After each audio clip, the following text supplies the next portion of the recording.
Hello and welcome to a brand new episode of Sportscast Jersey. Today we are previewing the Walking Football World Cup with Steve Martin. How are you doing today, Steve? Yeah, all good, Dan. Yeah, how are you? Good, yeah, not bad, thanks, not bad. Before we go into the Walking Football side of things, I wanted to touch. Obviously, you played 11-a-side a lot in previous years. What are your kind of memories of that in Jersey? And obviously, you played in Marathis and what have you as well. What are your memories of those days? Well, I played the first tower for probably about 25 years all in all. I did have a short spell at Magpies, but in general, I played mostly for Tower, a mixture of first team and a lot of the reserves as well. First team to start off with, and then into the reserves throughout a portion of the career, back into the first team, and then probably the most enjoyable time I ever had was probably towards the end of my career, in my sort of early to mid 30s, playing the reserves football with a lot of the younger players. I was an older player then, and then a lot of the younger players playing in the reserves before they all went on to have, well, some of them like Peter Vincenti and Brett Pittman, that obviously went on to have professional careers. But even a lot of the other lads went on to have really good sporting careers. So that was probably, I really enjoyed that. I probably enjoyed the most enjoyable parts of my career was the start and the end, really, Yeah, towards the end. I had a great time at Magpies as well. It was only there a season or two because I got injured, but that was that was socially a great time. It was fantastic, and probably the friends I've got from football are more from Magpies that I've stayed friends with and still really good friends with now. I'm still meet up quite regularly. I'm still see them quite a lot. Football wise, 11-a-side, I'm still involved. I still run the Jersey Veterans football team, which is an over 50s super veterans, where we do have a Marathi each year, but that was affected a bit by COVID. And then, although in fact, this year it was called off just because we Condor we couldn't get over there yeah. the day before. We were unable to get over there, but in fact, it's going to be played again in September in a few weeks' time. I also it's not official, but I sort of run a over 35s veterans football team where we don't have that as many games. But I'd really like to do more games with that because that age group is still very young, really, sort of late 30s, early 40s. And when we've played games, we've had some great results and we've played some really strong opposition and we've done well against them. And I'd like to take that forward a little bit more when I get a bit more time, really. Walking Football was introduced. Do you remember when you first heard about it? What were your initial reactions to it? Initially, I wasn't totally negative as some people that I come across. I think the initial reactions are, especially 3 or 4 seasons ago when it started, was that it was probably for people so I'm 52, and that I think the reactions would be that it would be for people probably 10, 15 years older than that, probably people that had retired, and it was a way of involving them again, seeing their friends again and doing some sort of exercise and sport. But quickly, I realised it wasn't just for that age group at all. So now it's split into two. There is that sort of age group where they can play during the week, and then we play on a Sunday morning, which from year to year, season to season, it's got stronger and stronger. It's really now, I mean, it's almost like 5-a-side for people that don't run, or 5-a-side for people that are a bit slower, really.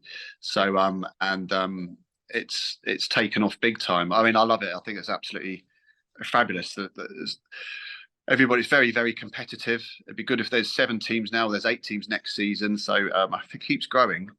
It did, but when it started, people I think had a more negative approach to it. But now it's much more positive, and you have to be fit to play it if you want to do well in it. Yeah, definitely. And how glad are you that that is there weekly? How glad are you that Jody, people like Jody, are involved and running that kind of league? Yeah, without Jody, it wouldn't happen. So he's great for it on the Sunday morning. We get down, everything's structured, everything's in place. Him and he's got a lot of support as well from some of the other people. But yeah, without Jody, it wouldn't exist. It wouldn't have started up. He's been a great help to it. For someone so young, he's got a good way with all the older players. Everybody respects him totally. If anything, if anything did needs to be said, he calls everybody in, gets all the teams in, and we have a chat before. Just get everyone in, and we'll have a chat, and remember what we're there for. Remember what the key aspects of the sport is, and what we're trying to do, and what we're trying to achieve. And we've got plenty of respect for each other and for him. Really, he's been great in it. Really fantastic. Yeah, absolutely. Obviously, the reason we're here is to kind of preview next week. Obviously, exciting things coming. Explain to us what the Walking Football World Cup is, where and when, and who's involved in it. So it's a tournament that's played at St George's Park, which is where the England training ground is. So we're going over there. 16 teams in it, mixture of Spain, Italy, Japan, teams from Africa, teams from all around the world. We're split into two groups. We play 7 games, 4 games one day, 3 games the next, 3 games the next day, and then after then semi-finals and final. But from our point of view, obviously we're a small island. It's very hard to know what the standard is going to be. If you're playing Spain or Italy, they've got the whole country to choose from, and I don't know how popular the sport is there. We've seen it in England and against we've seen Guernsey teams as well, and it's very difficult apart from those 2 teams to know where we stand. Obviously, we play Sunday morning, but we play against each other. We've got some good teams, some all right teams, and some not very good teams. So it's very difficult to know what the opposition is going to be like. But what we have done over the last 6 to 8 weeks is, so Dave Kennedy's the manager, and we've been very structured training and coaching. Obviously, we're an age group that either didn't have coaching or didn't have it, or hasn't had it for probably 30 or 40 years. But going back into that, virtually all the players have taken to it, and it's proving very successful in tactics and the type of game we're going to try and play. When I say successful, the training's been successful. We won't know if it's successful until next week. But it's been very, very enjoyable to have a structured approach and a game plan, which is something we probably haven't had, and our age group probably never had or didn't have. It's been really enjoyable to work with Dave, who's been an excellent coach, is an excellent coach, and I think the players are responding very, very well. But again, we'll find out next week when we go away. How is the squad looking? What kind of faces and players do you have going over there with you? So it's picked from, obviously you had to play from the 7 teams that played on the Sunday morning. Trinity have won the league the last 2 years, so there's a few Trinity players in it. They're the main team, and then a mixture of other players. I still play for First Tower. There's a couple of Tower players in it. There's somebody from St Paul's and somebody from Grouville. Got a mixture of virtually most of the teams have been represented. Yeah. So and again, it's a mixture of people. You have more people that are more defensive. You have people that are more attacking, and a bit of both. Obviously, small-sided games, tactics are going to be very, very important. Yeah, and structure. Yeah, absolutely. For the team, obviously, as you've touched on, it's unknown where your standard is. But do you have goals or expectations going into it?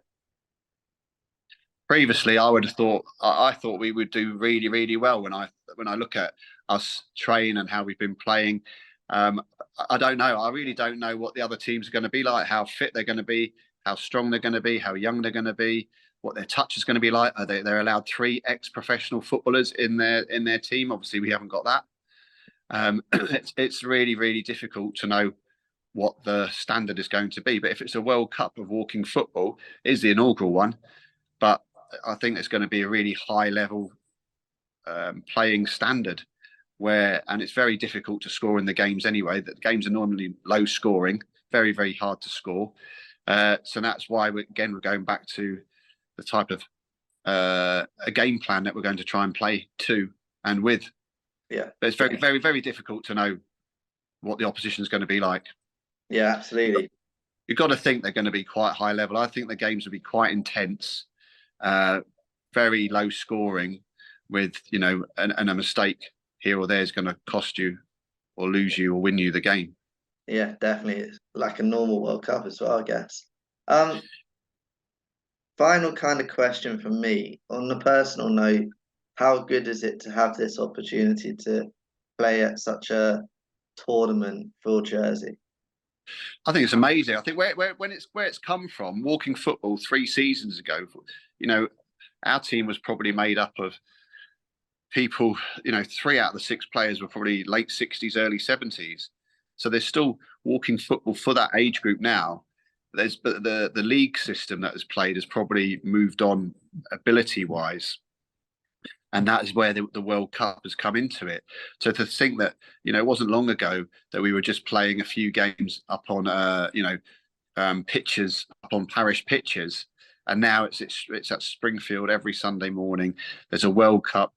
The sport is booming, and the popularity is booming. There is still a bit of negativity about it, and if I ask other players, especially players that probably did play in Marathi or played, at a high level in Jersey before, very negative about it and think that it's not for them and they didn't see the point in it. But I think that's changing slowly, and more people are getting into the sport. And on top of it, it's a great way. Once you play football for 20 seasons, and then all of a sudden these friends or people or teammates that you've had for probably, a lot of your life, you might not see them anymore. And it just drifts. And then 1 year goes into 2 to 3, and you might bump into them, but you might not. But equally, and everyone's got busy lives. But what you do now, all of a sudden, on a Sunday morning, I see a lot of my old mates again. Very, very, very similar to the Jersey Bulls. Yeah. Which is, again, on a Saturday afternoon, I do the physio for them now, so it's a bit different for me. But when I was a fan, just going to watch, I was seeing old friends that I hadn't seen for 20 years in the bar afterwards and chatting about the match. It's very similar to that in bringing people together again. Yeah, absolutely. It sounds amazing. Good luck next week. Obviously, we'll be keeping our eyes out. I'll be over there, so I'll obviously be seeing everything. But yeah, good luck next week. All right, Dan. Cheers. Good to see you. Cheers. See you later. That was another episode of Sportscast Jersey. Thank you for watching or listening.